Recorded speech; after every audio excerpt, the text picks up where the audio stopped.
બિલકુલ એ જ સમયે દરિયાની સામે જોયું, એક લોટો પાણી પીધો, પોતાના મોઢામાં પાણી પધરાયું. દરિયાનું પાણી કેવું? બોલે ખાટ, તૂટી નહીં. કડવાટ ભરી દ્રષ્ટિ દરિયા સામે નાખી કીધો કે આટલો મોટો છે પણ એક માણસની તરસ છુપાવી શકે એટલો સમર્થ નથી. એ માણસ ક્યાંથી પાછો ફેરવ્યો. દરિયાને વિચાર આવ્યો કે જો માને આ જવાબ નહીં આપતો ને તો આ માણસને મારા પ્રત્યે રંજ રહી છે. દરિયો બોલ્યો છે કે નીર ખારા જોઈ તો મુખ ફેરવમાં માનવી. કે માનવી મારો આ ખારું જળને જોઈ અને મુખ ફેરવીને જતો કરે. નીર ખારા જોઈ તો મુખ ફેરવમાં માનવી. મારા તળિયા તપાસતો જા, તને આપવા વાળો કુબેર પણ કંગાળ લાગે. તો એકવાર મારા તળિયા તપાસતો જા, મારી અંદર પ્રવેશ તો કર. એ દરિયો ક્યારેય પોતાની માળા પહેરીને આવ્યો નથી. જેનો જવાબ સુખદેવજી મહારાજે નથી આપ્યો, પણ જેનો જવાબ વૃક્ષોએ આપ્યો છે એ સુખદેવના ચરણોની અંદર પ્રણામ કર્યા. બીજા શ્લોકની અંદર યસ્વાદ ભાવમ કિલમ સુખિસારમેકમ, જેના હૃદયની અંદર અધ્યાત્મ ગીત પ્રગટી થયો છે, જે હંમેશા નિર્વિકારને માનનારો, નિર્વિકલ્પને માનનારો. તમે ક્યારેક વિચાર તો કરો કે જેના માટે નામ અને રૂપ હંમેશા મિથ્યા જ રહ્યા છે. વેદાંતીઓ હોય, જે વેદને માનનારો હોય, એના માટે નામ અને રૂપ હંમેશા મિથ્યા જ હોય.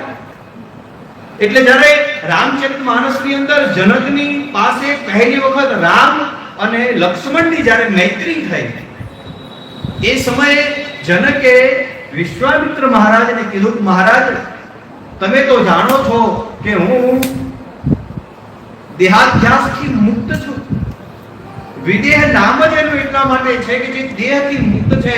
મહારાજ હું નામ ને રૂપ ને હંમેશા મિથ્યા માનું છું, પણ આ બંનેને જોતા હોય એની તરફ આકર્ષી રહ્યો છું. તો આ કોણ છે? નામ અને રૂપથી હંમેશા વેદાંતીઓ, જે નિર્વિકારને માનનારો છે, જે નિરાકારની અંદર નિત્ય રમે છે, એ સુખદેવજી મહારાજ આ સાકારની કથા કરી ગયા.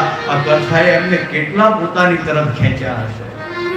અને એટલા માટે આકર્ષયતી કર્ષતી, જે નિત્ય માણસને પોતાની તરફ ખેંચે, આકર્ષતી કૃષ્ણતી કર્ષયતી ઇતિ કૃષ્ણઃ, એ પોતાની સમીપ માણસને નિત્ય ખેંચે. એ સુખદેવને નમસ્કાર કર્યા છે. પુનઃ નારાયણં નમસ્કૃત્યં નરં ચૈવ નરોત્તમં દેવીં સરસ્વતીં વ્યાસં તતો જયમુદીરયે. જે પ્રશ્ન પૂછ્યા છે એ પ્રશ્નના ઉત્તર તરફ લઈ જાય છે. મહારાજ તમે પ્રશ્ન કરી રહ્યા છો, માનવ જીવનનું કલ્યાણ શેમાં છે? આ સૂત્રને ધ્યાનથી આપણે સાંભળો. માણસના જીવનનું પરમ કલ્યાણ અને જીવનનું પરમ લક્ષ્ય એ માત્ર ને માત્ર ઈશ્વરની પ્રાપ્તિ છે. મારે ને તમારે એકવાર મેળવવો જ પડશે, એમાં કોઈ શંકાને સ્થાન નથી. આ જન્મે નહીં તો બીજા જન્મે, બીજા જન્મે નહીં તો ત્રીજા જન્મે, ત્રીજા જન્મે નહીં તો ચોથા જન્મે, એક જન્મની અંદર મારે ને તમારે એની પાસે જવું જ પડશે, એમાં કોઈ શંકાને સ્થાન નથી. સમજદાર માણસ એ છે કે એ ક્યારથી પોતાની આ યાત્રાનો પ્રારંભ કરી દે.